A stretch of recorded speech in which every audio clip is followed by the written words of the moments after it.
Hola amigos, muchas gracias por estar con nosotros en el canal William Neira Ministries. Eh, Vemos con complacencia cómo muchos de los que han visto estos materiales, estos videos, se van suscribiendo. Gracias por participar. Eh, los que colocan comentarios, los que hacen que el canal sea más visible, los que comparten este enlace con otras personas para que nos dé mayor visibilidad. Estamos en el día de hoy, continuamos en esta serie denominada Diario de Historias de Guerra. Ahí aparece en francés, en portugués, en inglés. Conforme vayamos subiendo estos materiales en cada una de estas listas de reproducción en YouTube, vamos acumulando estos materiales, los estamos compartiendo para que los puedan estudiar y lo estamos clasificando más adelante.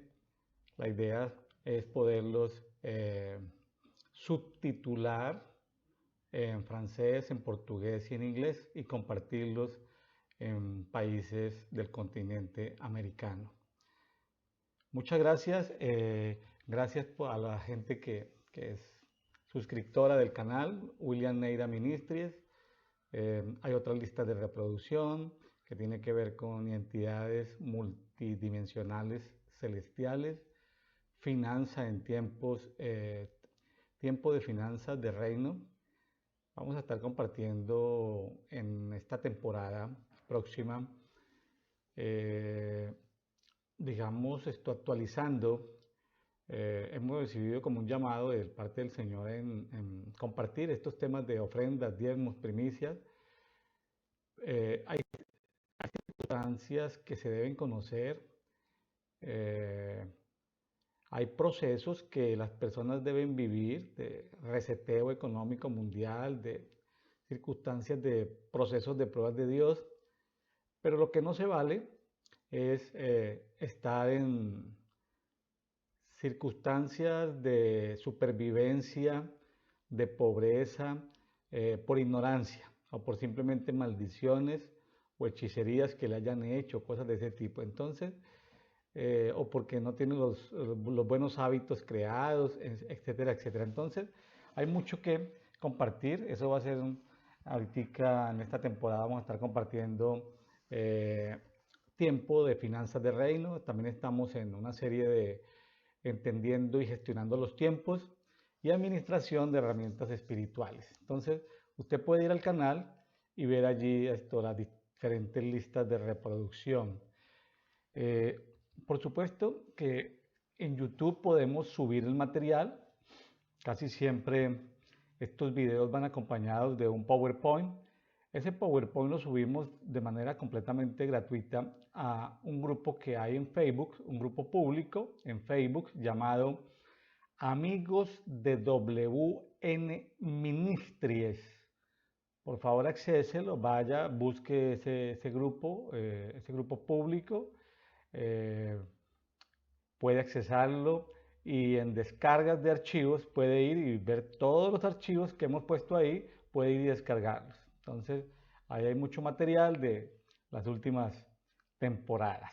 Bueno, eh, estamos mirando la posibilidad de producir material que más adelante lo podamos subir a nuestra propia página web, porque a veces son materiales conflictivos, porque son temas bíblicos y a muchas entidades de gobierno en diferentes países pues no les agrada. Ahorita no hemos tenido censura de los principales canales que son YouTube, Facebook, Instagram. No hemos tenido censura, pero sí vemos con preocupación la baja visibilidad. Entonces, no sabemos sobre qué restricciones nos puedan poner en el futuro. Estamos mirando la posibilidad de accesar a un par de redes sociales donde la mayoría de ministerios de los Estados Unidos, para evitar este tipo de censuras, están migrando. Por ahora estamos estudiando esta posibilidad y próximamente estaríamos informándole. Pues nosotros no lo hacemos por contradecir o ir en contra de algún gobierno en específico. Simplemente nuestro deseo es compartir la Biblia, eh, en un contexto histórico, arqueológico, geográfico, en un contexto de sin y no tenemos dentro de nuestros mensajes ningún contenido de odio contra ninguna comunidad, eh, etcétera, etcétera. Entonces, pero tampoco queremos que eh, nos, eh, nos, nos den baja visibilidad o no nos den o nos lleguen a bloquear o nos obstaculicen o en algún momento determinado puedan utilizar este material que queda ahí en las redes, porque es fácil colocar información en las redes sociales, pero muy difícil borrarla. Es que utilicen eso y lo saquen de contexto. Y como le decimos, es un mensaje bíblico. Entonces, bueno, lo hacemos desde esa perspectiva. Sabemos que hay gente mala en las redes sociales, saboteando, denunciando. El mundo espiritual se mueve, es muy complejo y por eso necesitamos que usted, amigo, que conoce este canal, que disfruta estos materiales, pues coloque su me gusta, coloque su comentario, comentarios largos. Si coloca hashtag, recuerde que lo que quiere que salga en hashtag tiene que estar unido, así sean varias palabras dentro del hashtag, o sea, el numeral, para que haya búsqueda, compártalo con otras personas. Bueno, muchas gracias por eso, mis estimados amigos. Estamos tratando World Stories Journal, World Stories Journal, que traduce diario de historias de guerra, el número 8. Estamos en un tema que se nos creció, no esperábamos inicialmente este tema fuera a crecerse tanto, que tiene que ver con la confrontación, pero claro que le pusimos confrontación y así lo enumeramos, pero no estamos llegando todavía allá, simplemente es entender la cultura de San Valentín, pero en un contexto más amplio. No hemos llegado todavía a los dioses del amor y de la guerra en cada cultura. Tampoco le quiero dedicar mucho tiempo a eso, pero sí que por lo menos revisemos elementos históricos, por lo menos básicos, muy simplemente muy simplemente básicos. No nos gusta la historia, somos aficionados a la historia, pero no queremos no tenemos esa autoridad histórica. Simplemente son fuentes las que ponen pequeños tips, pequeños detalles históricos, algunas veces fotografías, pero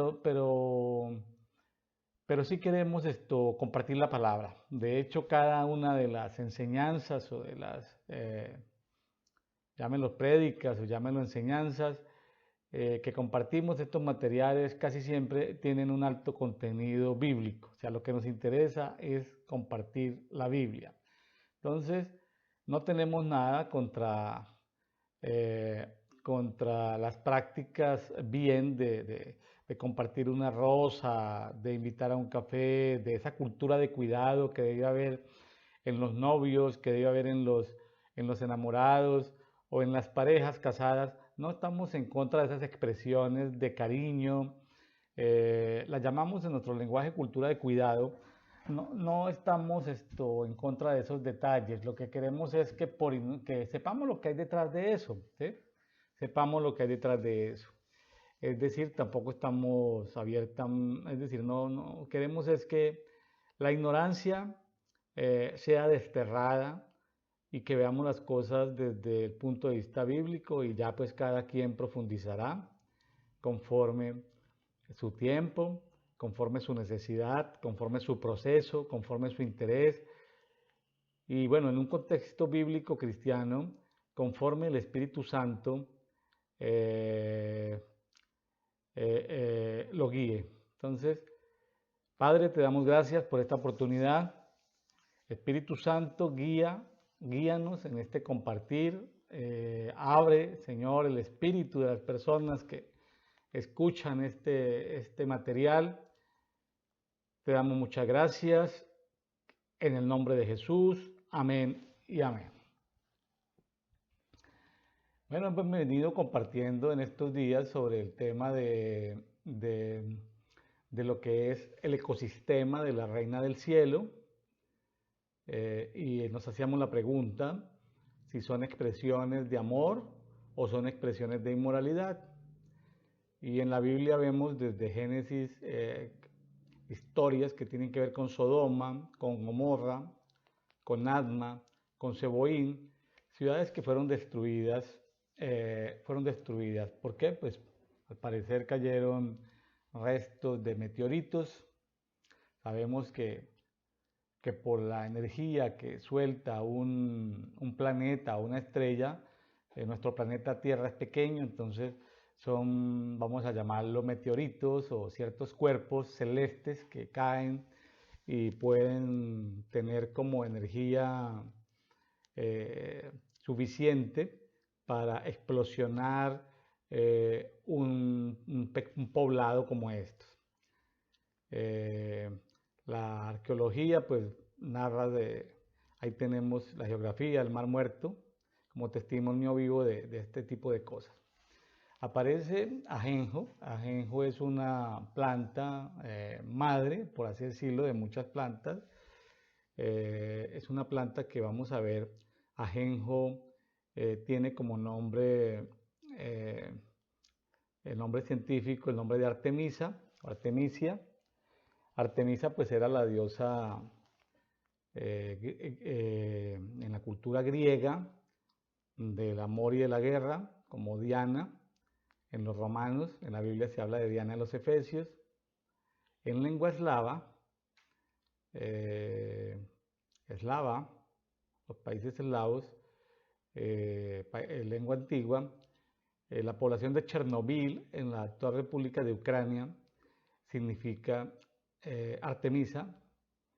En Apocalipsis vemos una luminaria llamada Ajenjo, y todo esto tiene relación porque las tinieblas tienen un sistema para trabajar donde simulan el amor.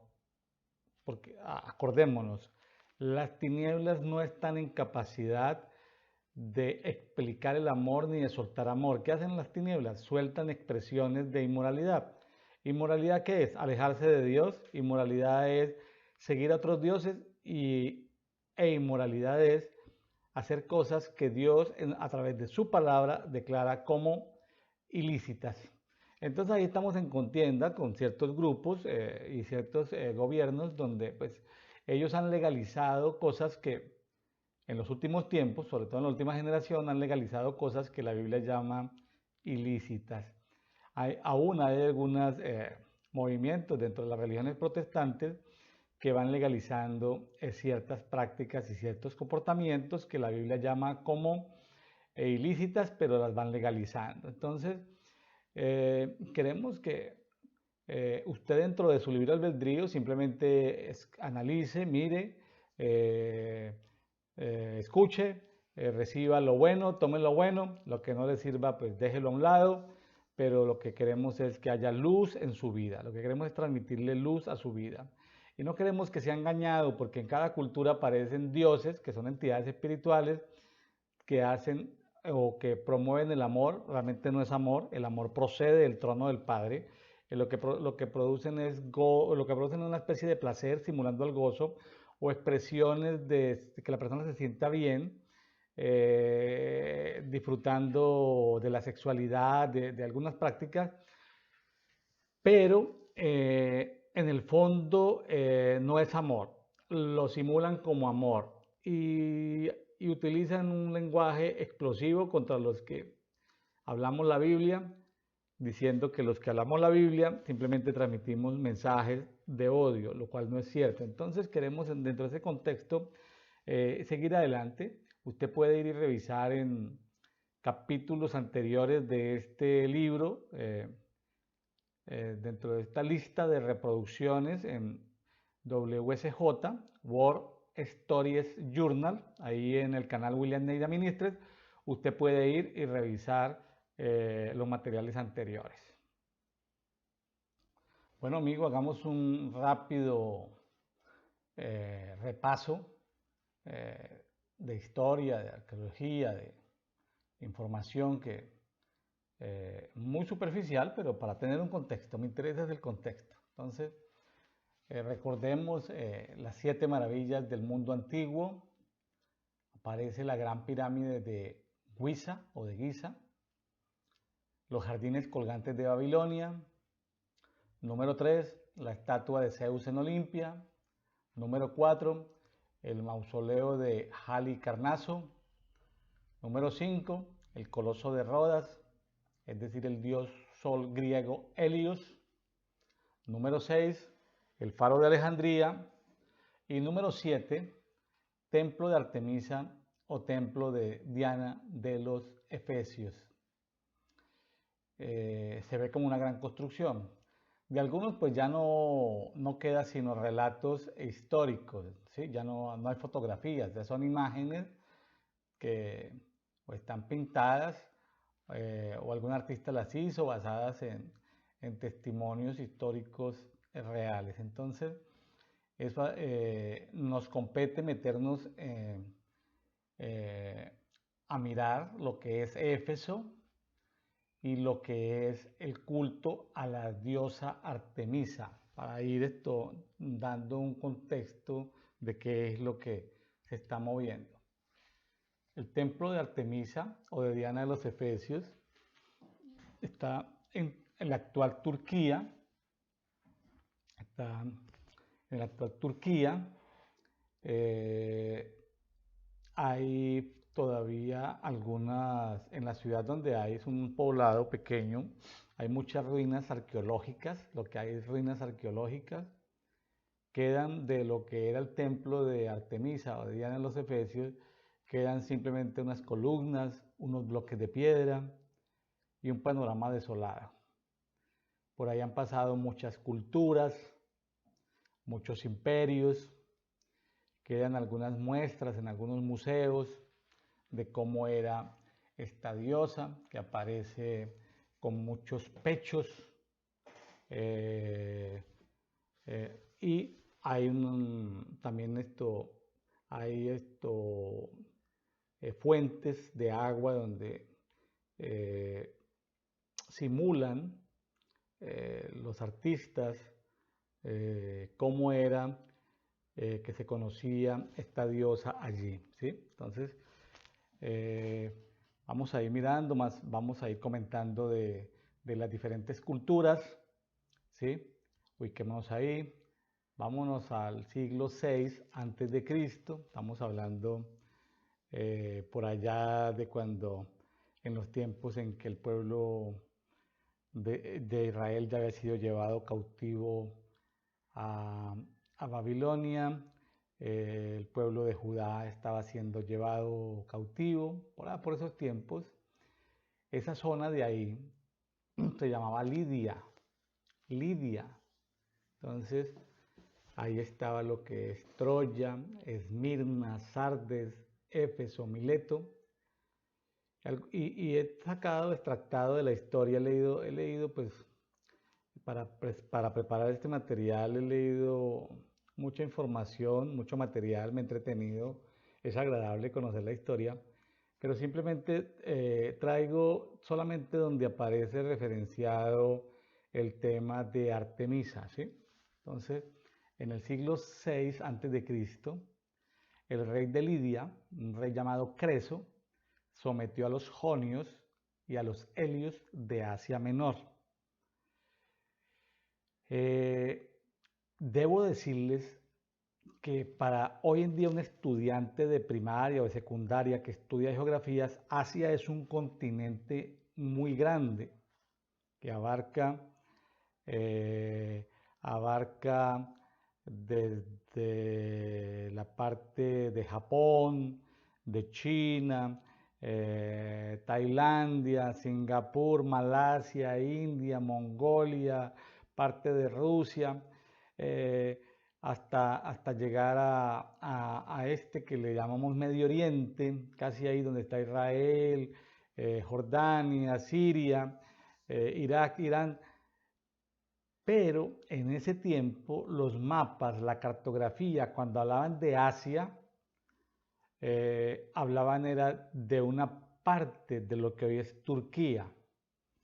Entonces, cuando se le dice Asia Menor, es es como para ubicarnos en el contexto de que no es el continente asiático, sino es Asia Menor. En ese momento estaba en donde es Lidia. Entonces, habían pueblos eh, de extracción o vamos a llamarlo, que se habían esparcido, de culturas como previas al imperio griego, que eran reinos de ciudades independientes que ven allí en lo que hoy es Grecia, lo que hoy es Macedonia, arriba de lo que es Grecia y Macedonia, lo que son las otras repúblicas que hoy en día existen, como la antigua Yugoslavia, esas repúblicas que nacieron de ahí. Más adelante habían otros reinos de tipo germánico, principados.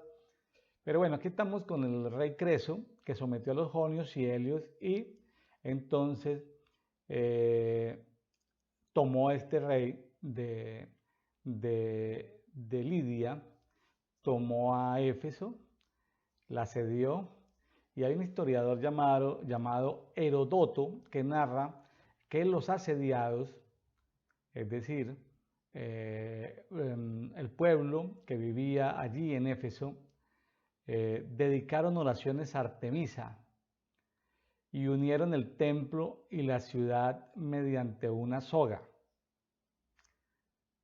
Son detalles que narra la historia, pero son detalles que tienen una connotación espiritual. Unieron el templo de Artemisa con una soga.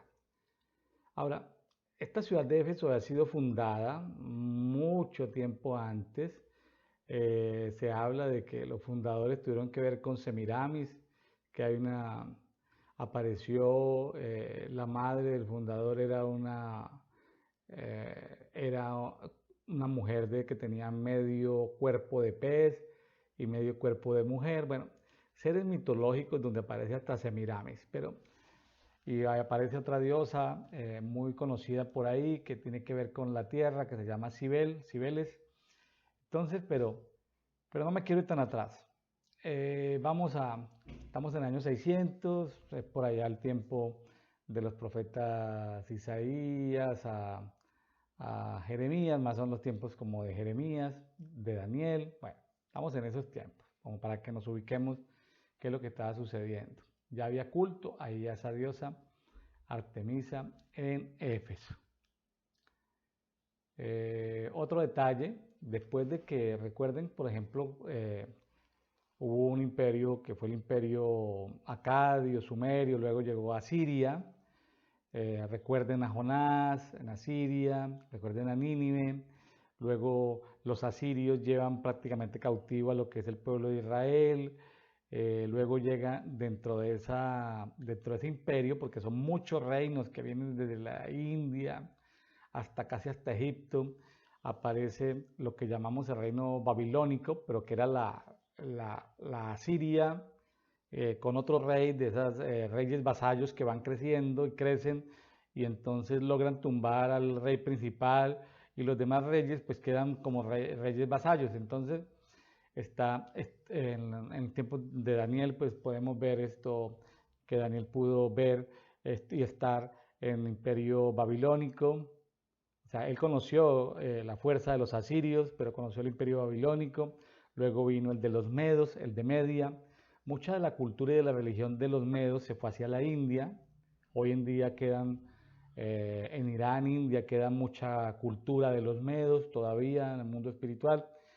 Luego viene Persia, ¿sí?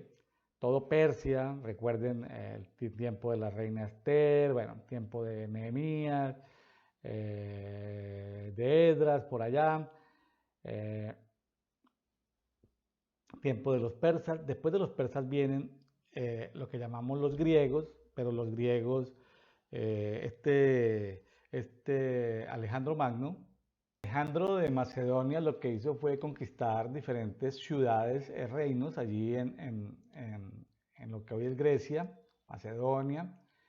Y entonces dice que en el año 334 antes de Cristo, o sea, ya estamos hablando del imperio llamado griego, pero era macedonio griego, una confederación de reinos ahí en griegos, se fue expandiendo, se fue expandiendo. Después, posteriormente, pues sabemos, llegaría, después de los griegos, que se partieron en varios reinos, llegaría el Imperio Romano, etcétera, etcétera. Bueno.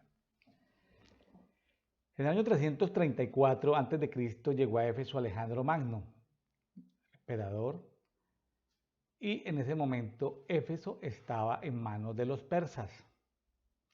Ahora, el rey Alejandro Magno suprimió el sistema oligárquico que imperaba en la ciudad de Éfeso e instauró una democracia. Ya ven que los griegos iban dominando, pero iban expandiendo su cultura, su pensamiento, sus formas de gobierno, sus dioses, los dioses de la mitología griega. Iban expandiendo su idioma, su cultura. Bueno, Alejandro Magno, a diferencia de algunos de su corte, él sincretizaba y él tomaba, él no quería destruir las culturas, él iba tomando de las demás culturas que ya iban cayendo y las iba subyugando. Entonces, pero iba adoptando un modelo de dominio griego. La historia dice que Alejandro Magno realizó un sacrificio en honor a Artemisa.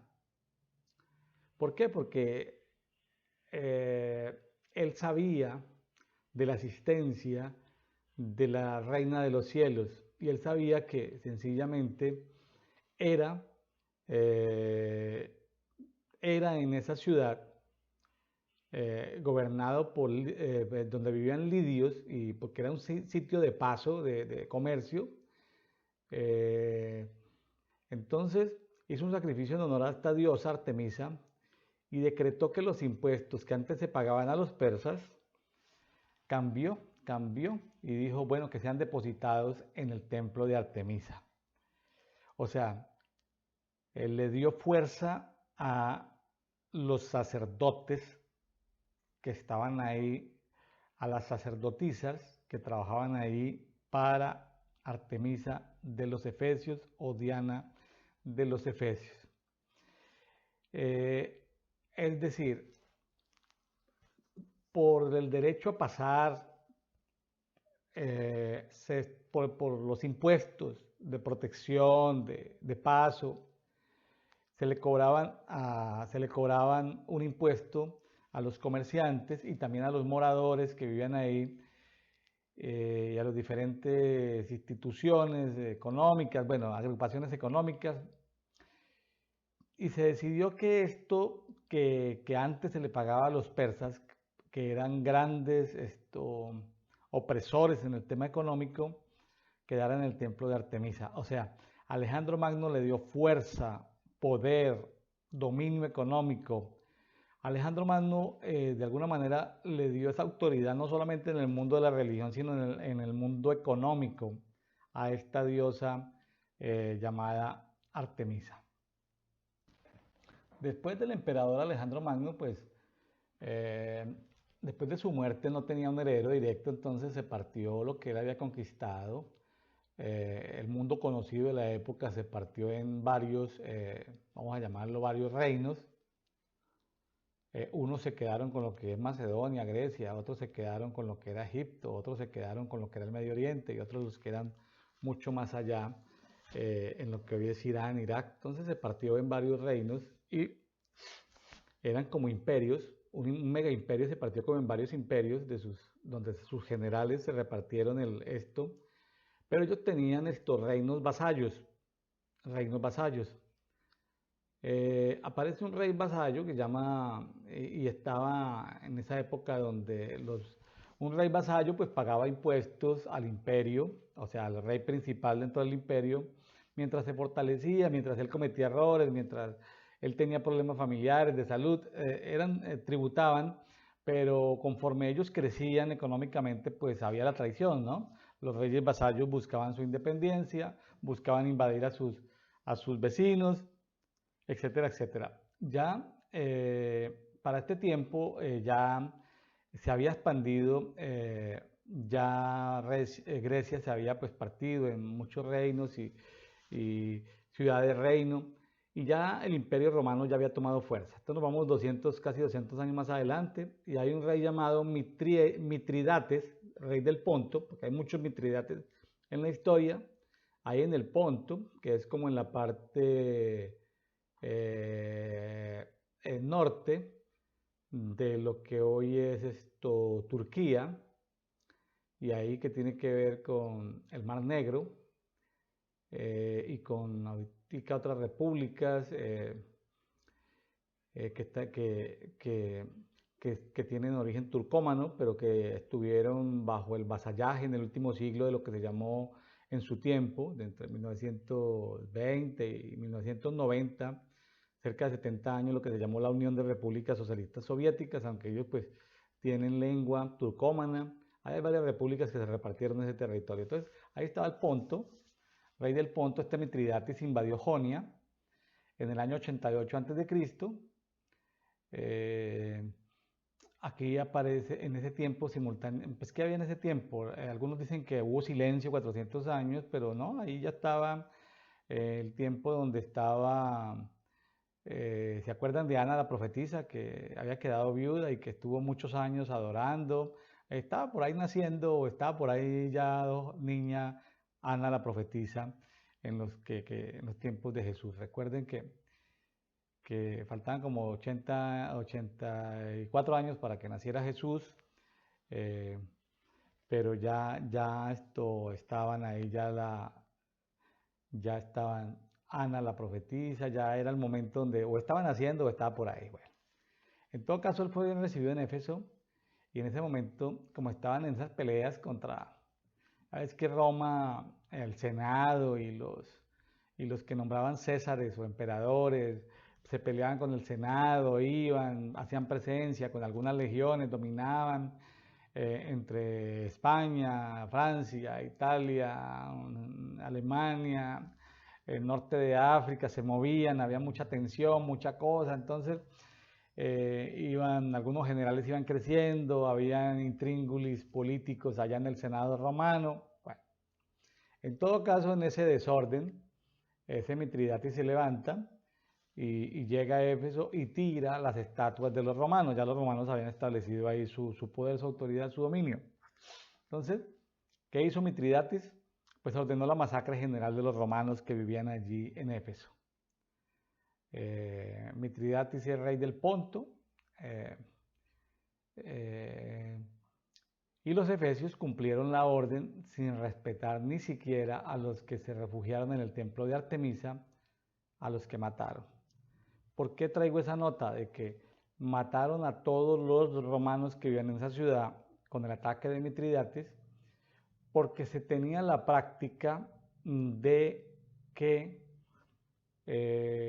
el que se refugiara dentro del templo de Artemisa, que era una gran construcción, para que tengan ideas, trabajaban ahí miles de sacerdotisas que en realidad eran prostitutas del templo, que habían grandes bodegas, grandes salones, muchos ídolos se adoraban ahí. El que se refugiara en el templo estaba protegido. Sin embargo, los militares que trabajaban con este rey del Ponto, Mitridates, no respetaron una práctica histórica, que era que el que se refugiaba allí en ese templo, pues salvaba su vida.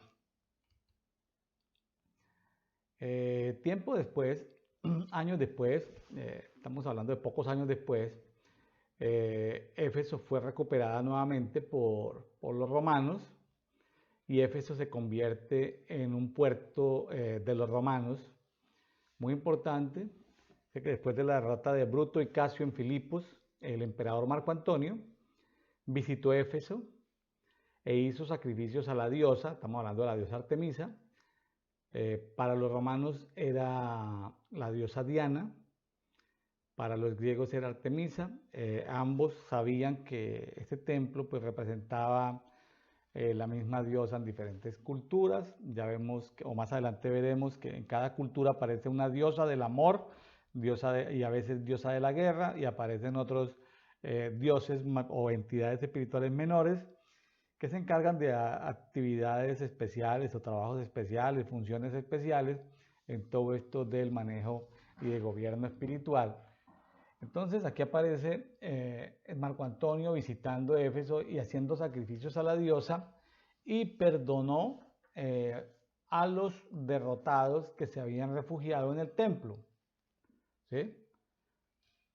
Recordemos que Marco Antonio ya había estado por allá en algunas guerras, sobre todo en Egipto, y le perdonó la vida a todo menos a dos. Y exigió a los efesios el tributo de 10 años en un solo año. Pero Éfeso había dado en 2 años los tributos de 10 años a Bruto y a Casio, otros militares romanos. Los efesios pidieron perdón y explicaron que habían estado obligados a dar los tributos y ya no les quedaba nada. Y entonces Marco Antonio aceptó los impuestos de 9 años a pagar en 2 años. Ahora, en el templo de Artemisa en Éfeso, el emperador Marco Antonio capturó, o el general Marco Antonio, que también llegó a ser César, o por lo menos compartió ahí, compartió el imperio con otros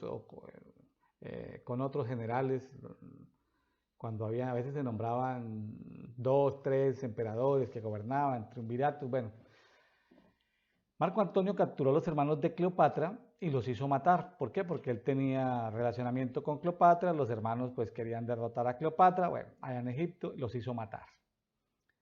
Aquí lo interesante es ver lo que había, ¿no? Era un templo donde se respetaba la vida del que se escondía, pero para este caso, este personaje Marco Antonio, el general Marco Antonio, no le perdonó la vida a los cuñados a los cuales estaba persiguiendo. A los demás les perdonó la vida y a la oligarquía o a los ricos, a los comerciantes del pueblo les pidió que se recuperaran económicamente y tenían cálculo más o menos de cuánto producía económicamente la ciudad. Les quiso cobrar por 10 años impuestos, pero no tenían ya, habían sido agotados los recursos, pero sin embargo les dio plazo para que en los próximos 2 años les pagara lo que le correspondería en los siguientes 10 años o 9 años. Entonces, es interesante, ya nos estamos acercando a los tiempos de Jesús. En los tiempos de Jesús, pues la ciudad de Éfeso ya prosperó durante el Imperio Romano. Ahí vemos en color amarillo eh, todo lo que abarca el Imperio Romano.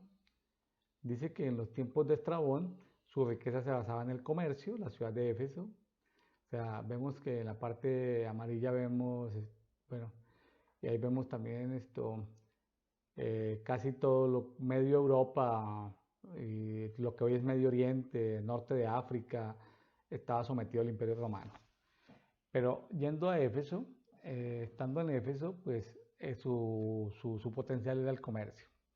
Toda la región hasta Capadocia estaba llena de caminos que facilitaban el intercambio comercial. Los romanos pues hacían caminos, les interesaba mucho promover el comercio. Allí en la ciudad de Éfeso pues había un senado dirigido por los epilectos que gobernaba la ciudad, senado que había sido instituido por Lisímaco. La ciudad tenía un gramateus, un funcionario común a todas las ciudades griegas, y un arcoponte que cuidaba el registro de los títulos. O sea, había una oligarquía, un gobierno, había dinero para administrar, había riqueza para administrar y había cierta legalidad dentro del imperio romano. Ahora, para ese entonces, pocos años antes de Cristo, el emperador romano llamado Tiberio quiso eliminar el derecho de asilo del templo, porque ya había una tradición en ese derecho de asilo en el templo, a los que los efesios se opusieron diciendo que había sido aceptado por persas, es decir, por persas, acordémonos de antes, ahí nos estamos devolviendo entre casi 500, 400, 300 años, dice que había sido aceptado por los macedonios, está hablando de cómo era el reino dominante dentro de todas las ciudades griegas, los macedonios, y los romanos hasta entonces. Lo que pasa es que Tiberio pues estaba un poco incómodo y molesto porque pues ahí en ese templo de Artemisa se utilizaba normalmente por delincuentes. Los delincuentes usaban esto. Entonces, yo no sé si usted sabe de ciudades, en algunas ciudades donde todo el mundo sabe que son zonas de contrabando, o países donde todo el mundo sabe que hay ciudades de contrabando, pero no pasa nada, no pasa nada, siempre son utilizadas por los delincuentes, ¿sí? Entonces, como que la cultura, o sea, como que ya los gobiernos, los gobernantes se hacen los de las vistas gordas, como que no ven, como que permiten que esa cultura siga. Pues déjeme decirle que eso no es, esa conducta de los ciudadanos tiene que ver con la protección de algunos dioses. Esos dioses que promueven el contrabando, la criminalidad, son entidades espirituales que le dan cierta protección espiritual a estos, dentro de un territorio, a estos personajes que practican la prostitución, la drogadicción, crimen organizado. Déjeme decirle que detrás de cada expresión de crimen, de robo, de contrabando, siempre hay entidades espirituales que le dan protección a a estos que ejercitan estas prácticas de ilegalidad, porque no tributan a sus respectivos gobiernos, no tributan, pero son prácticas que los gobiernos tienen que aceptar porque pues hacen parte del mismo sistema de dioses que lo sostienen a cada gobierno. Bueno, ya nos acercamos a los tiempos de Jesús, cuando Jesús vivió. Recordemos que Jesús estuvo más o menos de acuerdo a la corrección de los calendarios. Jesús nació en el año 4 antes de Cristo, de acuerdo a como se miden los años actualmente. Hay toda una historia porque uno tiende a creer que nació en el año 0, día 0, ¿no? Hubo errores de cálculo que luego se corrigieron. Nació aproximadamente o un 28 o un 29 de septiembre, o sea, en otoño, en una de las fiestas de otoño, la fiesta del Sukkot, la fiesta de los tabernáculos. Se tabernaculizó, nació en esa temporada Jesús. Las religiones lo cambiaron por allá para 24, 25 de diciembre, tomando prácticas del dios Sol, otras, y las religiones se van quedando con esas costumbres, van sincretizando, pero la verdadera natividad, 29 de septiembre, año 4 antes de Cristo. Es muy próspero el imperio romano en esa época. Los idumeos, a través de estos reyes vasallos de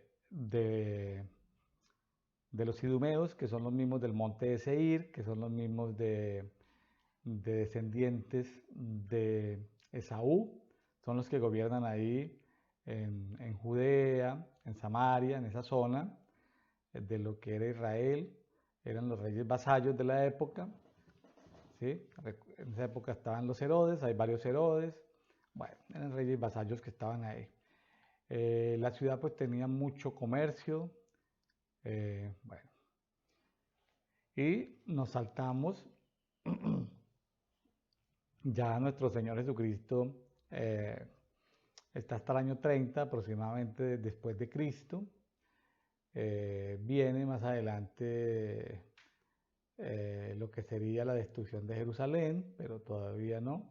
Entonces vemos que después entra en escena, ahí los primeros años, entra en escena Pablo, después de la iglesia de Jerusalén. Entonces ya comienzan a aparecer, pues como habían sido esparcidos, aparecen sinagogas esparcidas y en algunos sitios de lo que era el Imperio Romano, unas porque son narradas en la literatura, otras porque están en los papiros, otras porque hay inscripciones de que demuestran de que hubo sinagogas, y por arqueología. Entonces vemos que se había expandido por lo que era parte del imperio romano, se han expandido las sinagogas. Y allí estamos, ¿sí? Allí estamos. Entonces Pablo de Tarso, aunque fue enviado por Dios para ministrar, para llevar la palabra, para llevar el evangelio a los gentiles, pues ellos cuando iban llegando a las diferentes ciudades, pues buscaban las sinagogas para llevarles la palabra a los de su misma cultura, de su misma lengua, aunque también el apóstol Pablo y sus discípulos y estos apóstoles posteriores a él también esparcen el evangelio entre los gentiles. Entonces, Pablo de Tarso, según la historia, estuvo entre 2 y 3 años en Éfeso a partir del año 54 después de Cristo. En aquella época existía una importante comunidad judía en Éfeso que contaba con una sinagoga, pero también era muy poderoso el templo de Diana de los Efesios. Estos judíos que estaban allí habían, para sobrevivir económicamente, de acuerdo pues a hallazgos arqueológicos y de historia, era imposible subsistir económicamente en Éfeso si no se pertenecía a un gremio económico. Entonces, ¿qué pasaba? Un gremio económico podrían ser los que hacen tapetes, los que hacen telas, o los que comercian tapetes, comercian telas, los que hacen tinturas, ¿sí? Los que hacen sogas, los que trabajan los metales, ¿sí? Entonces, para poder laborar allí en Éfeso se necesitaba pertenecer a un gremio económico. Cada gremio económico tenía una entidad espiritual. Y alguien puede decir, bueno, pues está hablando del año 54 después de Cristo. Déjeme decirle que hoy, en América Latina, las cosas han mutado y todavía tenemos herencia de esa cultura griego-romana. Usted encuentra en cualquier ciudad de América Latina y aún en los Estados Unidos, existe como cámaras de comercio. Es muy común en la práctica en los Estados Unidos, pero en América Latina parece que en las ciudades o en los estados, provincias, departamentos aparecen lo que llaman las asociaciones de profesionales o de profesionistas. Entonces, que aparecen la de los electricistas, que aparece, le llaman asociaciones o colegios de ingenieros, asociaciones y colegios de arquitectos y de otras profesiones, ocupaciones u oficios, se llaman gremios. Entonces el gremio de los restauranteros, el gremio de los transportistas o fleteros o transportadores, que se van estableciendo en cada ciudad. Entonces ellos tienen que recurrir a un patrono o patrona, un santo, depende, normalmente de Iglesia Católica Romana, un santo o una virgen, la adoptan como patrono y ellos tienen que ofrecer en una celebración especial del patrono a los que ellos les da protección espiritual o en alguna fiesta global, ellos desfilan con sus vírgenes o desfilan con sus santos por la ciudad y ellos deben ofrecer comidas o deben ofrecer licor o fiestas o participar en carnavales, etcétera, etcétera. Entonces, ¿qué pasa? Pues es la práctica común de hoy, tú quieres ser ingeniero, pues tienes que hacer parte del colegio de ingenieros. Tú eres médico, pues tienes que hacer parte de la asociación de médicos. Tú eres peluquero, pues tienes que hacer parte de la asociación de peluqueros, porque de esa manera puedes ejercer mejor tu profesión. O alguien que te represente frente al Estado. Digo, pero ciudadanos defendiéndose del Estado, sí, porque el Estado le da por oprimir con impuestos a veces a determinados sectores de la economía. Entonces, por eso se organizan esos colegios de profesionales, esas asociaciones de profesionales, etcétera, etcétera. Entonces allí, en los tiempos después de Cristo, en los tiempos de Cristo, él no confrontó directamente, él no estuvo por allí, él simplemente confrontó ahí a dioses de Tiro y de Sidón como Mamón y algunos espíritus anticristo que aparecieron en la época, pero Le tocó en la expansión en su tercer viaje misionero, le tocó al apóstol Pablo pues llegar ahí a Éfeso y encontrarse con una comunidad muy próspera, un sitio de paso, una ciudad espectacular. Habían cerca de, algunos escritores hablan de 5.000 sacerdotisas que ejercían su prostitución hasta el punto que se embriagaban los comerciantes, los que pasaban por ahí, y entonces ellos les arrancaban hasta las ropas a las prostitutas y hasta se llevaban pedazos de tela y con esos pedazos de tela, ya fuera que fueran hacia Europa o hacia Asia, eh, esos pedazos de tela se los colocaban a los enfermos y los enfermos se sanaban. En fin, mis estimados amigos, aquí estamos viendo en este contexto histórico del culto a la diosa Artemisa en Éfeso, Diana de los Efesios, estamos viendo no solamente un sistema espiritual, estamos viendo que hay un sistema social.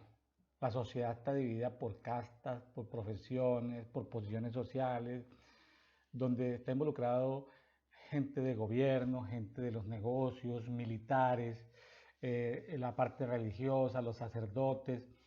Vemos todo un control y sobre todo unido al tema económico. Quiero llamar la atención de que estos dioses del amor y de la guerra que hay en cada cultura son entidades puestas por las tinieblas para afiliar a la gente, para conectar a la gente y a cambio darle algo. O sea, si la gente adora a ese Dios, es decir, se aleja del Dios verdadero, adora a ese Dios falso, ya es inmoralidad. Si lo adora y hace cosas ilícitas que la Biblia dice, pues está configurando todo un aspecto de rebelión en contra del Dios de la Biblia y a favor de un Dios extraño, un Dios falso que ofrece. Entonces,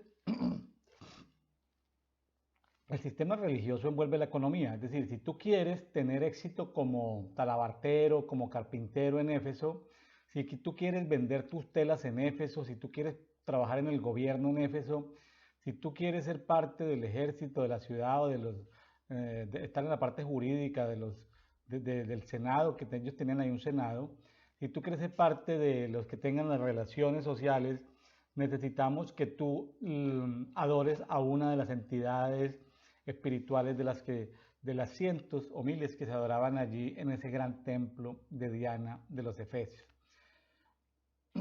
Entonces, eso mismo ocurre hoy en día. Las tinieblas trabajan con diseños también. Es decir, le sucedió a Abraham. El rey de Sodoma le dijo, venga, ¿quieres ser rico? O sea, ¿quieres estar con riqueza? Simplemente entrégame tu descendencia. Es lo que le dice Sodoma, porque a veces no se conoce bien el contexto de lo que es el espíritu de Sodoma. Solamente se considera el término en el que se ha, digamos, como se dice, la corrupción de la palabra simplemente tiene que ver con un tipo de personas, pero no. El espíritu de Sodoma es un intercambio económico con algo. O sea, ¿y cómo contradices tú el modelo de Sodoma te hace rico si le entregas tu cultura, tus creencias y la de tu descendencia? Que era lo que le ofrecía el rey de Sodoma a Abraham.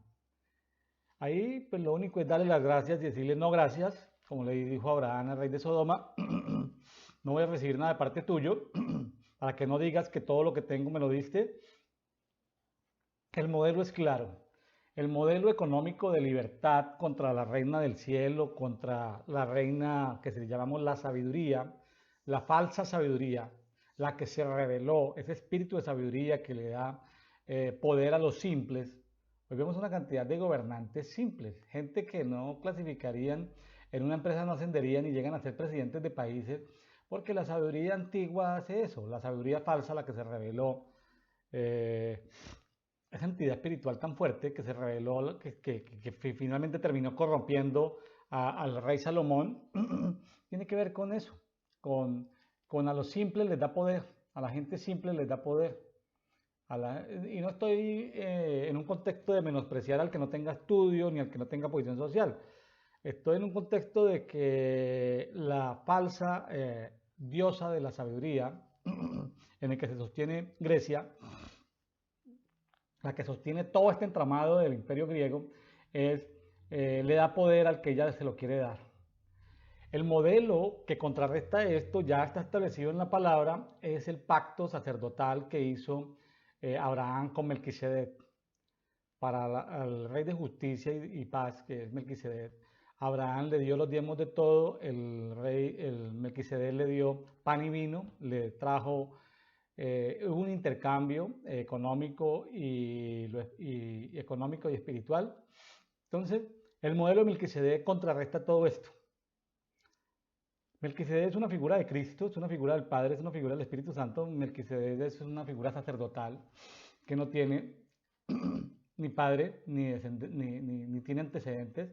Entonces, este modelo económico que está sufriendo el apóstol Pablo, y me he demorado mucho en esta hora hablando como de tips históricos más que, y no he entrado a la palabra porque es que eso que sucedía en ese tiempo sucede en este tiempo. Y sucederá en 100 años, sucederá en 200 años. Entonces, es abrir los ojos. Es abrir los ojos a que los sistemas económicos te exigen algo a cambio. Como entrar a un club social. Oye, ¿tú vas a entrar a este club social? Sí, entonces tienes que aportar para la fiesta del patrono, de la patrona, digamos, del santo patrono, de la santa patrona, o de las celebraciones, o tienes que participar en el carnaval, o en el festival folclórico, o en la no sé qué cosa. Es una forma donde hay que prestar, hay que dar patrocinio, hay que dar patrocinio económico, prestar instalaciones, poner a los policías, a los soldados a cuidar un festival, un carnaval, etcétera, etcétera, etcétera. Entonces, ese modelo de cautividad sexual tiene que ver con la cautividad económica.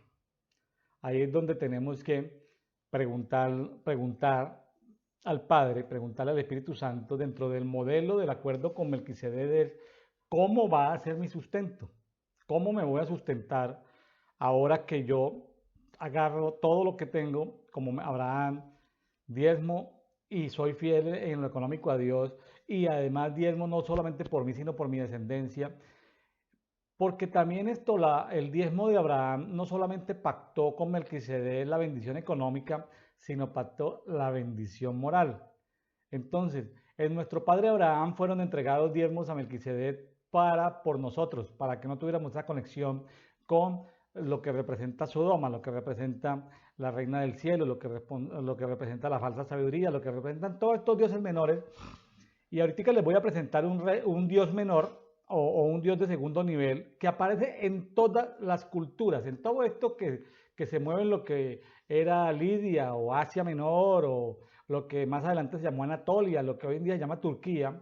Ahí en esa zona les voy a mostrar cuál era el dios menor de la inmoralidad, o sea, el dios que está, porque es un entramado de dioses y de diosas que se autodenominan del amor y de la guerra. Bueno, entonces aparecen para los animales, para las aguas, para los vegetales, tratando de controlar para los seres humanos, tratan de controlar absolutamente todo.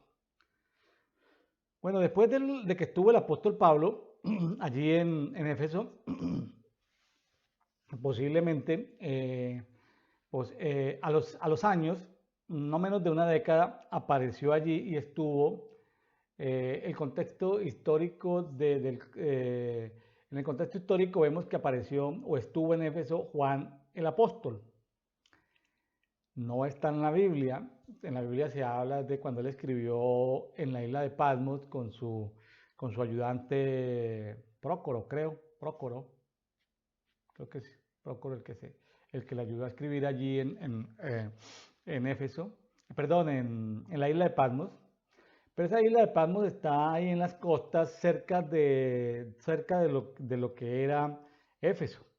Entonces, hacia el año 62, es decir, unos añitos después de que el apóstol Pablo estuvo allí, uno de los primeros obispos que tuvo la iglesia en Éfeso fue el apóstol Juan. Ahora, con la persecución del emperador Domiciano, Juan fue desterrado a la isla de Patmos y solo pudo volver a Éfeso cuando murió Domiciano, donde siguió dirigiendo la iglesia y donde falleció pocos años después a una edad muy avanzada. Hay algunas reseñas históricas que habla de que lo quisieron matar en una paila de aceite caliente. Son referencias que no son bíblicas, que son históricas o historias de libros apócrifos que aparecen sobre él. Entonces, lo que sí sabemos es que en el Apocalipsis, la iglesia de Éfeso es una de las 7 iglesias a las que se dirigen las cartas de nuestro amado Señor Jesucristo. Una de las iglesias a la que él escribía era la iglesia de Éfeso. Me parece un poco vergonzoso y no les voy a hacer publicidad a estos dioses de la inmoralidad, pero voy a citar solamente un dios que se llama Priapo, dios de la fertilidad, tanto en la vegetación como en los animales relacionados con la vida agrícola. Este Priapo, pues aparece estatuillas y papiros y referencias históricas. Es un personaje que se extendió desde esa zona de lo que hoy es de lo que era Asia Menor, de lo que era esa región de Éfeso y ciudades circunvecinas. Inclusive se han encontrado hallazgos arqueológicos de este dios Priapo en toda esta zona. Este dios Priapo era adorado como protector de los rebaños de cabras, o sea, fíjense que es un dios de la inmoralidad, y aparece como protector de las cabras, de las ovejas, de las abejas, del vino, de los productos de la huerta e inclusive de la pesca. Este personaje Priapo es acusado de intentar violar a una diosa dormida. Entonces, se celebra y también tiene que ver con una competencia que tuvo con los asnos y entonces, bueno, entonces aparece todo lo que, expresiones de inmoralidad como el bestialismo, expresiones de inmoralidad como la violación a personas dormidas o en fiestas, porque él quiso violar a esa diosa en una fiesta, esperó que ella se alicorara, es decir, tuviera los efectos de licor para poderla violar. Entonces, tiene que ver con violación sin consentimiento, tiene que ver con el bestialismo, tiene que ver con el que protege tanto animales, plantas, como la economía, y aparecen estatuillas de este personaje con un falo o con un miembro viril, una cosa asombrosa, ¿sí? Una cosa asombrosa. Estuve revisando muchas láminas sobre este dios Priapo, pero eso, mejor dicho, es una cosa terrible, terrible, porque terrible lo que aparecen ahí son escenas grotescas. Entonces, pues solamente saqué o estoy colocando en este documento la foto menos vulgar de este dios del amor, y que no es amor verdadero, sino es inmoralidad sexual, pero relacionada con el reino vegetal, con el reino animal, con las aguas, con la economía. Es decir, si tú eres inmoral y adoras a otro dios, tienes recursos económicos. El mismo modelo de rey de Sodoma, la oferta que el rey de Sodoma le hizo a Abraham. Modelos parecidos aparecen en la Biblia, pero aquí aparece este personaje.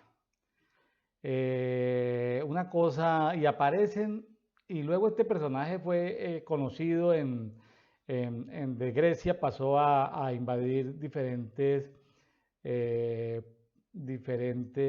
culturas, entre ellas donde más se han encontrado reseñas de este dios Priapo, pues es en vestigios que se encontraron en lo que hoy es Italia, en ciudades italianas. Entonces, este dios Priapo se extendió, sus figurillas, sus imágenes se difundieron porque la gente en ese entonces colocaban estatuillas en los jardines, en los huertos, en los almacenes, se le rendía honor, vamos a llamarlo, a la semilla o al semen que derramaba a través de su falo o de este miembro viril, lo que derramaba este dios de la inmoralidad, este dios de la inmundicia sexual. San Valentín es un Priapo que la Iglesia Católica lo adoptó y luego iglesias como la luterana, la anglicana lo adoptaron.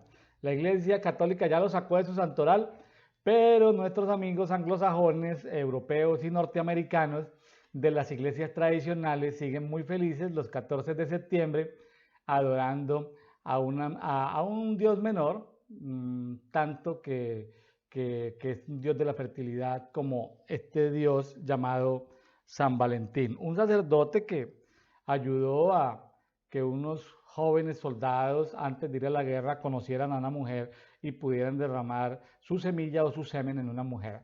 Entonces, eso es, porque el verdadero amor desciende del trono del Padre. Las tinieblas no pueden ofrecer amor. Las tinieblas ofrecen inmundicia, las tinieblas ofrecen placer, pero lo que es el verdadero amor y el verdadero gozo no lo pueden producir las tinieblas. Como no lo pueden producir, entonces aparece la inmoralidad basada en los licores, basadas en la droga, basadas en experiencias de bestialismo, etcétera, etcétera, etcétera. Teníamos que hacer este repaso en esta hora que llevamos aquí, esta hora larguita que llevamos, para que se dieran cuenta que ese problema de los dioses de la inmoralidad no era un tema solamente de la historia, eso sigue sucediendo en estos tiempos. Bueno, quería simplemente, ahora sí vamos a ir rápida, vamos a ir a la palabra, a repasar esa confrontación que tuvo el apóstol Pablo al sistema espiritual de Artemisa en su tercer viaje misionero. Allí aparecen imágenes del siglo I, son una copia romana de la estatua que era objeto de culto en el templo de Artemisa.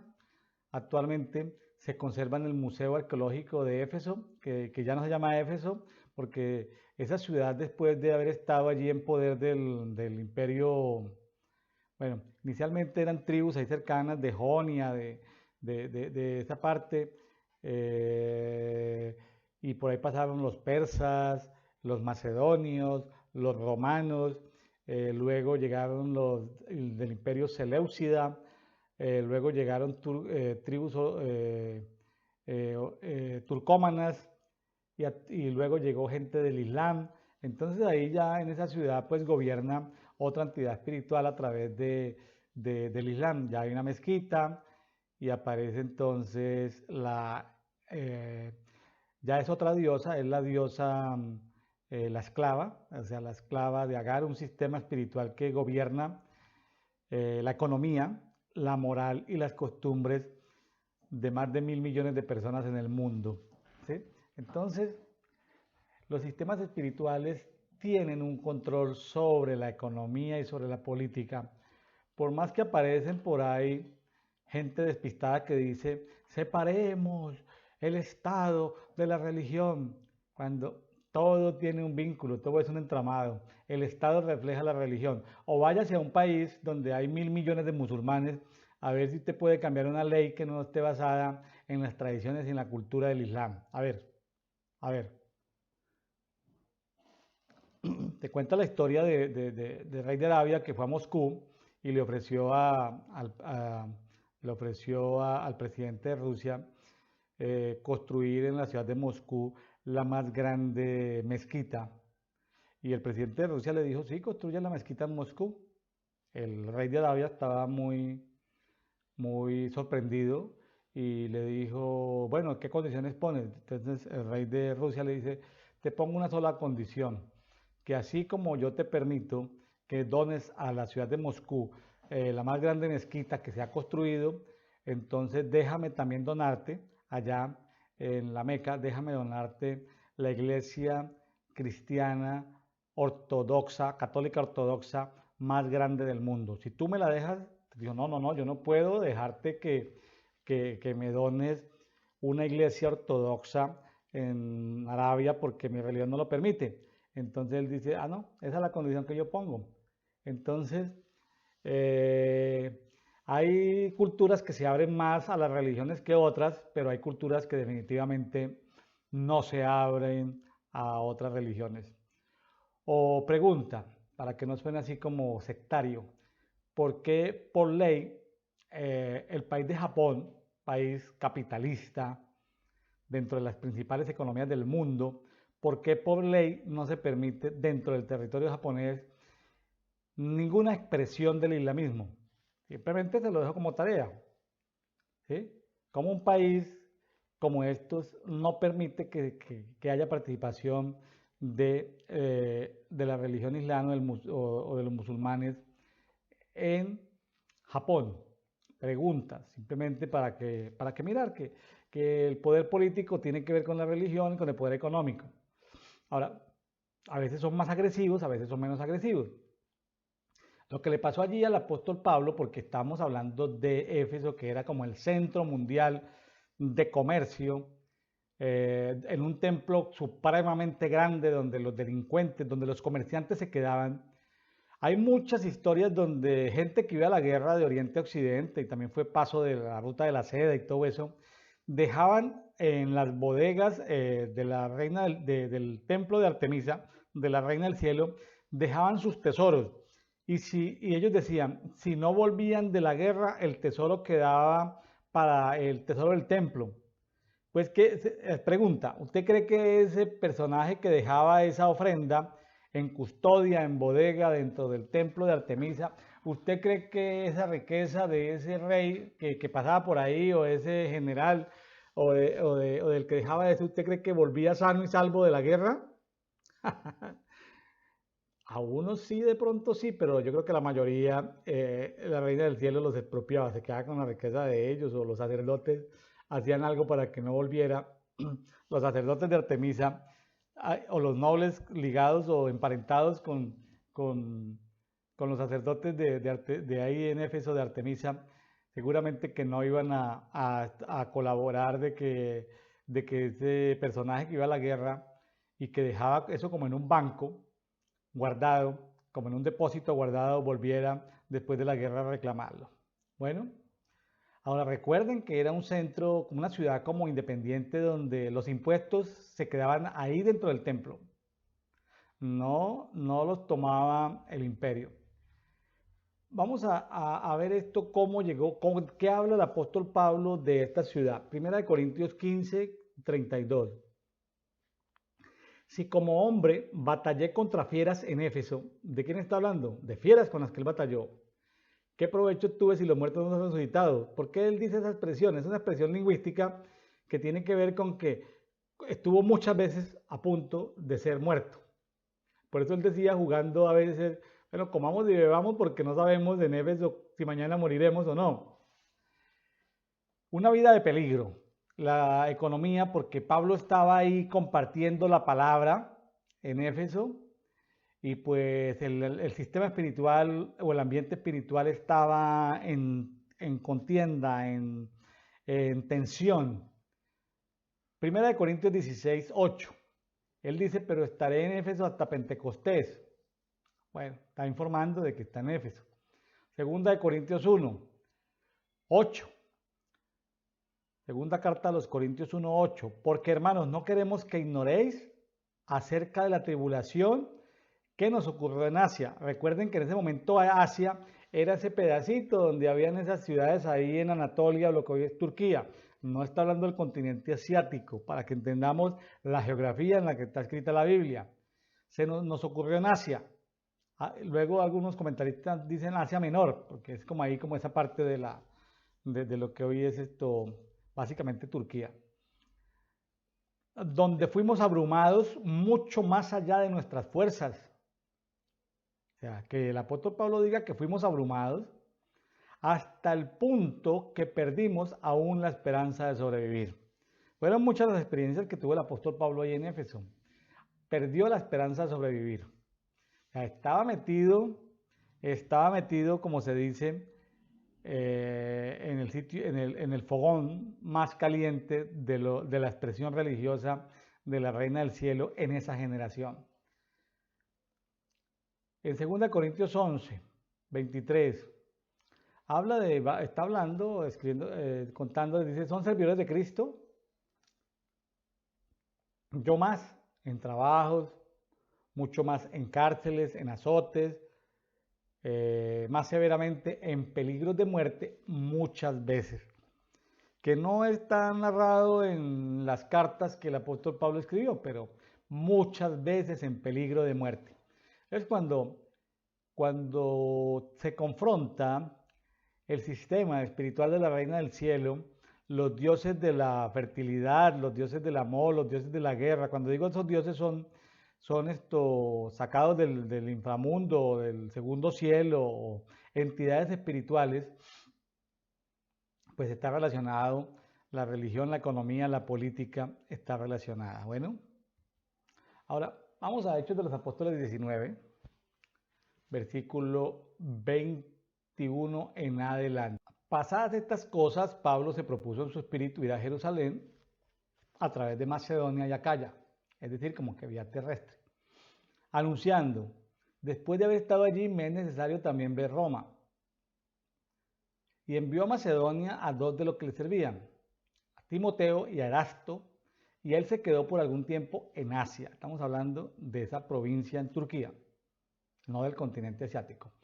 Por aquel tiempo se produjo un alboroto no pequeño acerca del camino. Así se le llamaba a los primeros creyentes o seguidores de Cristo, los de el camino. Porque cierto platero, o sea, se metió en el negocio de un platero, es alguien que transforma la plata en objetos de plata, de nombre Demetrio, que hacía templetes de plata de Artemisa o de Diana de los Efesios, es la misma diosa. Proporcionaba no poca ganancia a los diseñadores. Los diseñadores ganaban mucho dinero haciendo objetos religiosos de plata. 25. A esto lo reunió juntamente con los artesanos de tales oficios. Recuérdese que la sociedad económicamente estaba por oficios, por colegios, por asociaciones de oficios, de profesionales. Y les dijo, varones, sabéis que de este negocio tenemos nuestra prosperidad. Y estáis viendo y oyendo que este Pablo ha hecho cambiar de idea a mucha gente, no solo de Éfeso, sino de casi toda Asia, diciendo que no son dioses los que se hacen con las manos. O sea, Pablo estaba trastornándole los negocios al gremio de los comerciantes y al gremio de los plateros, de los que trabajaban con objetos religiosos basados en la plata. Y no solamente en Éfeso, sino en las ciudades circunvecinas, de ahí de toda Asia. Pues de esa zona. El Asia de ahí es Turquía de hoy, ¿sí? Para que se ubiquen. Entonces, no son dioses los que se hacen con las manos. O sea, le estaba diciendo, ellos son una representación. Pablo no estaba negando que son una representación, pero que no eran los dioses. Lo que pasa es que a través de esos productos de plata, contra fondos religiosos, pues sucedían milagros, sanidades, cosas de ese tipo. Entonces, para ganar más dinero, amuletos, para ganar más dinero, pues seguramente los joyeros le atribuían que ahí era el dios tal, o el dios fulanito, o el dios sutanito, tal vez lo que ellos veían en el mundo espiritual de las tinieblas. Entonces, pues Pablo les está dañando el negocio.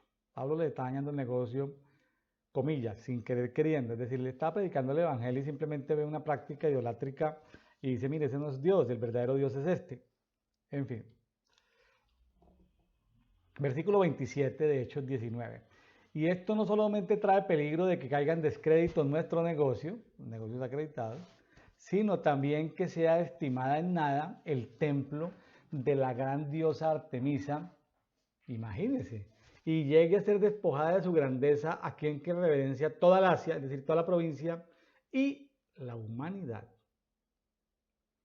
O sea, estos comerciantes estaban defendiendo sus derechos basados en los derechos de la gran diosa Artemisa o Diana de los Efesios. Versículo 28. Al oírlo entonces se llenaron de ira y decían a gritos, grande es Artemisa de los Efesios. Grande es Artemisa de los Efesios. Y la ciudad se llenó de confusión y a una se lanzaron al teatro, pero unos macedonios, un teatro donde cabían 25.000 personas, imagínense. Pero unos macedonios, compañeros de viaje de Pablo, arrebataron a Gallo y Aristarco, y Pablo quería presentarse ante el pueblo, pero los discípulos no se lo permitieron. También algunos de los asiarcas, que eran amigos suyos, enviaron a rogarle que no se presentara en el teatro. Lo iban a linchar, eran miles de personas. Unos pues gritaban una cosa y otros otra porque la concurrencia estaba aturdida. Y la mayoría no sabían ni por qué se habían reunido. O sea, miles de personas gritando y ni siquiera no sabían por qué se habían reunido. Y entre la multitud instruyeron a Alejandro, empujándolo los judíos. Entonces Alejandro, haciendo señal de silencio con la mano, quería defenderse ante el pueblo, pero al reconocer que era judío surgió una sola voz de todos gritando durante 2 horas. 2 horas, 120 minutos estuvieron gritando. Grande es Diana, perdón, es Artemisa de los Efesios. Bueno, es que las otras versiones dice Diana de los Efesios. Grande es Artemisa de los Efesios. Recuerde que estamos leyendo Biblia textual 4. Usted tiene otra Biblia, pues va a decir Diana de los Efesios. Entonces el escribano, para calmar a la gente, dice, varones efesios. O sea, le está diciendo, mire, que todo este alboroto. Espere, estamos haciendo un alboroto innecesario, dice el escribano. Dice, a la pregunta que dice, ¿hay acaso alguno de los hombres que no sabe que la ciudad de los Efesios es guardiana de la gran Artemisa? O sea, la ciudad es guardiana de la gran Artemisa. Y ojo la revelación que hace el escribano. Y dice que la ciudad de los Efesios es guardián de lo caído del cielo. ¿Qué había caído del cielo?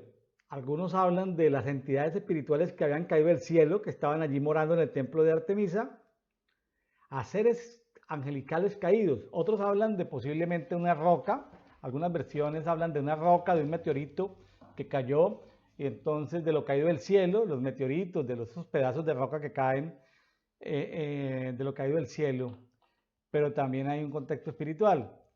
O sea, la ciudad de Éfeso era guardiana de todas las entidades espirituales caídas del cielo. Entonces dice el escribano, venga, calma, pues es que esto es grandísimo lo que tenemos.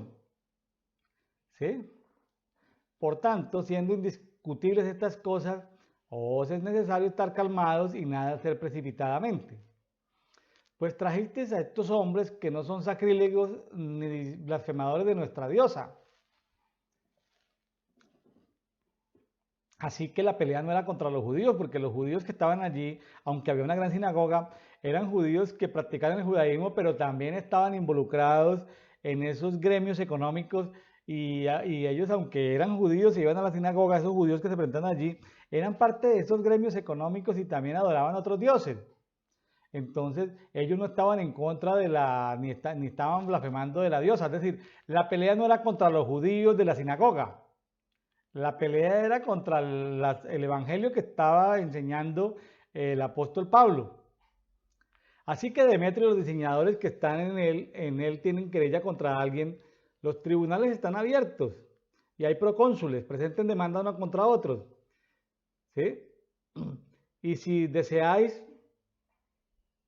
saber algo más, en legítima asamblea será decidido, porque por lo de hoy aún corremos el peligro de ser acusados de sedición, ya que no existe causa por la que podamos dar razón de este alboroto. Y dicho esto, se resolvió la reunión. Pongo ahí una cita de Hechos 19:35 de la versión Kadosh mesiánica, donde justamente habla de que lo caído del cielo era una piedra sagrada que se tenía ahí en el templo. Muchos comentaristas pues hablan de que cuando cae un meteorito o algo puede ser una entidad espiritual que simplemente ha sido arrojada a la tierra. Bueno, entonces un ambiente de tensión. Ellos sabían que tenían un poder espiritual muy grande. Eso era como un ónfalo, una ciudad de poder muy, muy grande.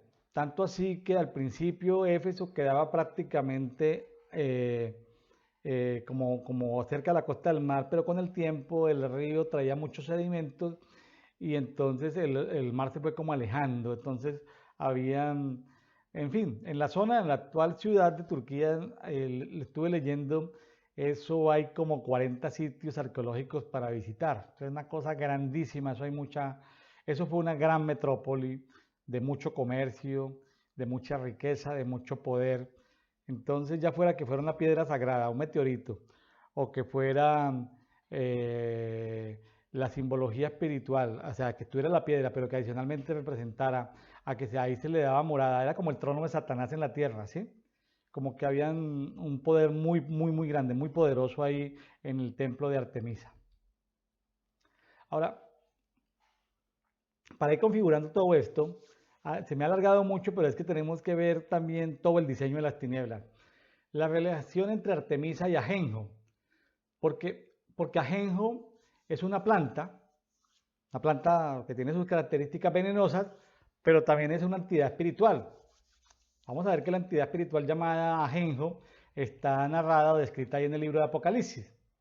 Entonces, Artemisia absinthium, en latín medieval, Aloxinus, llamada comúnmente Ajenjo o cangrejo, Asensio, hasta hay apellido Asensio, por ahí hay un jugador de fútbol, parece. Ajorizo, Artemisia amarga o hierba santa. Entonces el ajenjo, pues es una planta herbácea medicinal nativa de las regiones templadas de Europa, Asia y norte de África.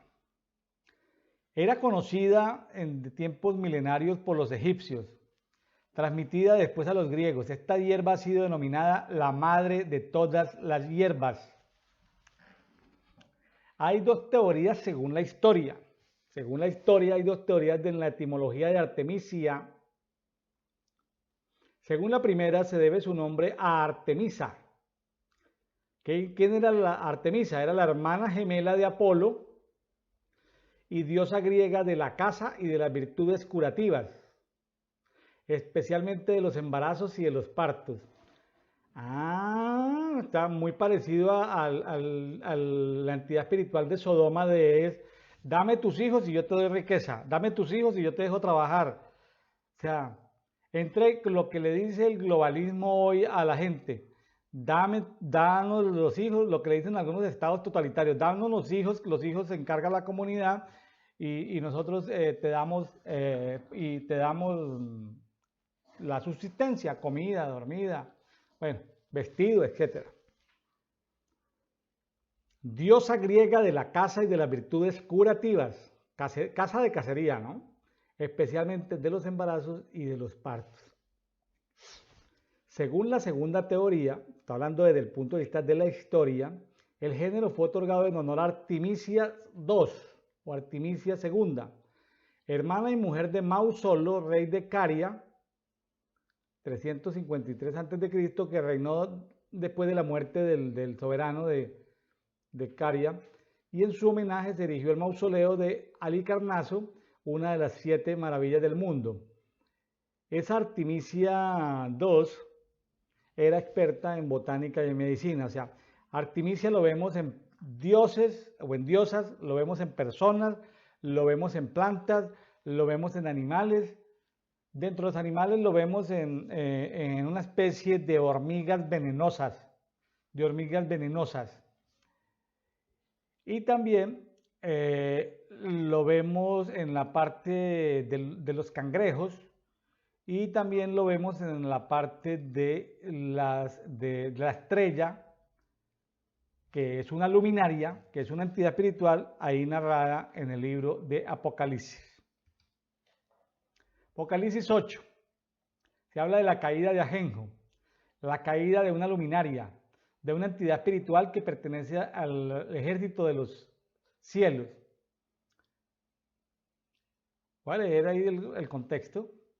Y Apocalipsis 8:6, y los 7 ángeles que tienen las 7 trompetas se dispusieron a tocarlas.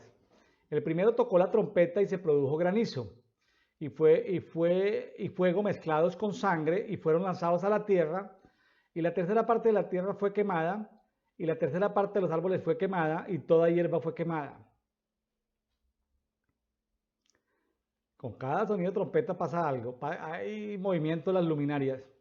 El segundo ángel tocó la trompeta y como una gran montaña ardiendo en llamas fue precipitada al mar y la tercera parte del mar se convirtió en sangre.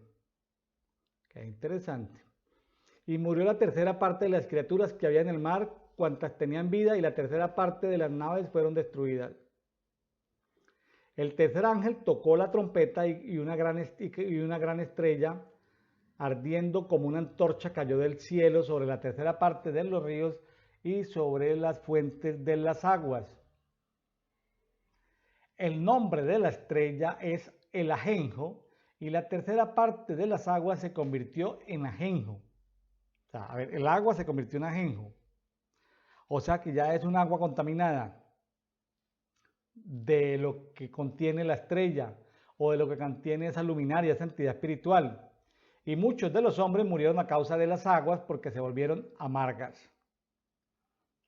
Y el cuarto ángel tocó la trompeta y fue herida la tercera parte del sol y la tercera parte de la luna y la tercera parte de las estrellas, para que se oscureciera la tercera parte de ellos y el día no resplandeciera en su tercera parte, y asimismo la noche. Y vi y oí un águila, pues un ángel en formato de águila o en forma de águila, volando en medio del cielo, que decía a gran voz: ¡ay, ay, ay! ¡Ay de los que moran en la tierra por causa de las otras voces de la trompeta de los tres ángeles que están a punto de tocar! Mis amados, realmente estamos ante un sistema espiritual complejo. Estamos ante un sistema espiritual complejo. ¿Por qué se me ha extendido este tema? Este tema se me ha extendido porque justamente en esta temporada, que el 14 de febrero se celebra la muerte de este sacerdote católico, que ya la Iglesia Católica no lo tiene en su santoral, porque ellos decidieron fortalecer el 2 de febrero, que es el día de la Reina del Cielo, de la Reina de las Candelas, de la Reina de la Candelaria, donde cada rayo controla las luminarias. Se demarcaron, pero dejaron a la Iglesia Luterana y a la Iglesia Anglicana como portadoras de este santo, San Valentín, un sacerdote, una pequeña luminaria. Pero la gran complejidad que trae todo esto es que en el año 1986 estalló cerca de la ciudad de Chernobyl, en una ciudad nueva que habían construido, creo que el nombre Priat, que es el nombre del río que pasa por ahí, allí en Ucrania, 100 kilómetros al norte de Kiev, o de Kyiv, como se pronuncia, cerca de la frontera con Bielorrusia, estalló uno de los reactores nucleares. Chernobyl en lengua esclava significa Artemisia, y la segunda parte del nombre del científico del ajenjo. En esa zona se da el ajenjo. Kiev pues es una ciudad que al igual que como Estambul ha sido propiedad de muchos imperios. Al principio Kiev fue fundado por tribus eslavas, como de esos países como que hoy en día son los países nórdicos, tribus germánicas llegaron a Kiev. Todo lo que hoy era Rusia estaba como más bien como que habían pequeñas tribus apartadas, tribus no europeas, sino tribus más bien del imperio mongol, de la China, pero muy escasa la población. De todas maneras, Kiev se fortaleció, hubo un principado. Kiev es una ciudad que lleva más de 1.500 millones de 1.500 años. Yo no sé por qué cuando digo Kiev se me mete que millones, no sé por qué. Tres veces he cometido ese error. 1.500 años, una ciudad como esa, pero en esa zona hay una contienda. Kiev pues ha sido parte de diferentes, los mongoles, ciertas reyes o príncipes polacos, rusos. Ha habido mucha contienda en esa zona, ¿sí? Las mujeres son violadas, los jóvenes son muertos, hay, bueno, una cantidad de cosas. Y se tenía como modelo de la nueva Ucrania, 1986, justo 5 o 6 años antes de que se disolviera la antigua denominada Unión de Repúblicas Socialistas Soviéticas, estalla ese reactor nuclear, o sea, y estalla y contamina toda Europa. Y ese día o varios días intentaron los gobiernos totalitarios no informarle al mundo, hasta que se descubrió radiación en otros países como Inglaterra, como Noruega, pero toda Europa fue contaminado, y parte de Asia, del Asia no el Asia de la Biblia, sino el Asia de todo el continente fue contaminado con esto. y mucha gente murió, miles y cientos de miles de personas fueron trasladadas. Realmente el mundo no conoce la magnitud de la tragedia, murieron desde el año 86 en adelante. Ahorita estamos asistiendo a la generación donde nacen con muchos cánceres, porque hay mucha radiación. Pero lo misterioso viene más adelante. Escuchaba información de médicos de ahí de la ciudad de Kiev, especializados en temas de radioactividad, donde dicen que lo peor no ha llegado porque se espera la mutación genética en la tercera y cuarta generación. O sea, viene mucha gente deforme. Y no en Chernobyl, ni en Ucrania, sino en toda Europa van a comenzar a nacer gente deforme. O sea, si uno mira esas películas del futuro, donde ve esos viajes del futuro, donde salen gente defectuosa, gente con deformaciones, no lo sé. Suena muy triste estas escenas de las deformaciones genéticas. Se habla de que entre el 2030 y 2050 van a ser muy frecuentes las apariciones, los nacimientos. Recuerden que Artemisa es diosa de los partos, de los embarazos. Ella tiene que deformar las nuevas generaciones. Ya viene deformando las generaciones de Ucrania. Ucrania ha sido, entre comillas, un país progresista, donde obligan a los niños a aceptar la ideología de género desde la escuela primaria. Es decir, el niño debe ir disfrazado un día de hombre, otro día de mujer, otro día. Le dan 3 opciones más de opciones de género. Y si los padres se oponen, pues los padres están en problemas porque están teniendo expresiones de odio contra tantas expresiones de género que hay. Ya eso son una cantidad de expresiones y todos los días aparecen legalizadas nuevas identidades de género. Entonces, está allí Rusia. En Rusia hay libertades, pero libertades controladas. Entonces, aparecen los de la Iglesia Católica Ortodoxa de Moscú y todos estos patriarcas de la religión ortodoxa aparecen con el adalid de la familia, de los valores familiares, su presidente, y mientras tanto Ucrania, ese desenfreno inmoral. Bueno, Chernobyl significa Artemisa, significa ajenjo.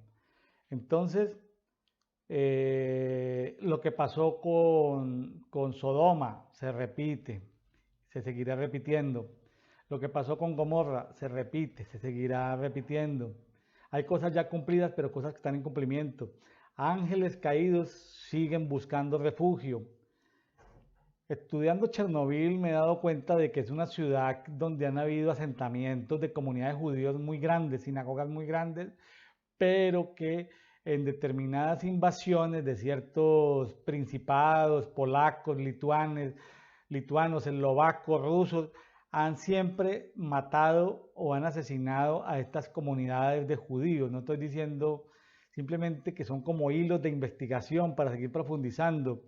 Ahorita mientras el mundo occidental protestante está tras el Dios del amor y de la amistad que es San Valentín, en Oriente los que verdaderamente defienden la familia, que ya no es Estados Unidos, sino es Rusia, cosas que hace 50 años era una locura que Rusia defendiera los valores de la familia y Estados Unidos no. Ahorita es todo lo contrario. Aparecen en estos días cosas terribles como que finalmente hay dentro de los Estados Unidos de América, la principal potencia del mundo, demandas muy serias que están en investigación, pero que los medios de comunicación no comunican. No comunican esos escándalos de infiltración de las campañas presidenciales de hace 6, 7 años, no comunican eso. Esos grandes escándalos de que hay en los Estados Unidos hay un movimiento progresista muy terrible que están promoviendo la guerra. O sea, alíate conmigo si no vas a tener problemas conmigo. Si ahí vemos países que están en degradación moral, ciudadanos que defienden, pero que sus gobiernos son opresores, como el gobierno opresor de países como Canadá, como Francia, donde los camioneros, los traileros se levantan a decir, no, esto no nos pueden obligar a esto, son defensores de la familia. Entonces, el mundo está en confusión, está en intolerancia. Estos dioses del amor, estos dioses de la fertilidad, estos dioses de la inmoralidad te dicen, alíate conmigo o tendrás problemas económicos conmigo. O sea, si para tal fecha no te has vacunado, te vamos a echar del trabajo, si para tal fecha tal cosa, es decir, una cantidad un control sobre la raza humana. Entonces, se trata en este momento estamos no confrontando todavía, sino simplemente que el Señor nos ayude a cómo desenmascarar todo este entramado de dioses de la inmoralidad y su relación con los temas económicos y también con los gobernantes de turno, ¿no? Porque esas luminarias también caerán. Hay un programa de televisión colombiana que se llama También Caerás. Tienen designios temporales, resetean el mundo porque quieren imponer condiciones, apagar y empezar de nuevo. Pero nosotros tenemos, como el apóstol Pablo, como el apóstol Juan, tenemos la capacidad no de que ellos nos reseteen, sino nosotros de resetear el entorno. ¿Qué fue lo que hizo Pablo allí finalmente? En Éfeso, reseteó la ciudad. ¿Qué hizo luego el apóstol Juan? Reseteó la ciudad. Cuentan historias basadas en arqueología que para la época del apóstol Juan y luego hubo lo que se llaman los padres espirituales, los obispos allí en Éfeso, el templo de Artemisa de los Efesios en la generación del apóstol Juan cayó por un temblor, no sabemos si cayó una luminaria, cayó sobre el templo, o si cayó un meteorito o un terremoto.